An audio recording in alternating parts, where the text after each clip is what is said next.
আসলে যা দেখতেছি আমরা সেভাবে ঘরে বসে থাকা যায় না।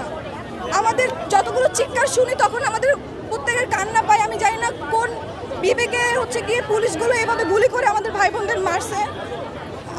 আমরা নিজেরা যাদের বিবেক বোধ আছে তারা কখনো এসব মেনে নিতে পারবে না। তাই আমি আজকে রাজপথে আসছি। আসলে আমাদের আজকে যেই অবস্থা, এই পরিস্থিতি সব কিছুর জন্য সরকার দায়ী।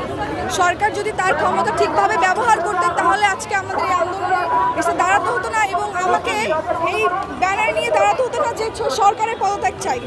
সরকার তার ক্ষমতার অপব্যবহার করে আজকে আমাদেরকে এই রাস্তায় দাঁড় করিয়েছে। তো এই জন্য আমি সরকার পদত্যাগ চাই। আর যত আমাদের ভাই বোনরা মারা গিয়েছে সব কিছু তার নির্দেশেই হয়েছে। তারা একটা ন্যায্য দাবি করেছিল, সেই ন্যায্য দাবি যদি সে সঠিক সময় পালন করতো বা সেটা মেনে নিত তাহলে আজকে আমাদের এই ভাই বোনরা মারা যেত না, আজকে আমাদের এই রাস্তায় মিছিলে দাঁড়াতে হতো না এবং আমাকেও এই কথাটা বলতে হতো না।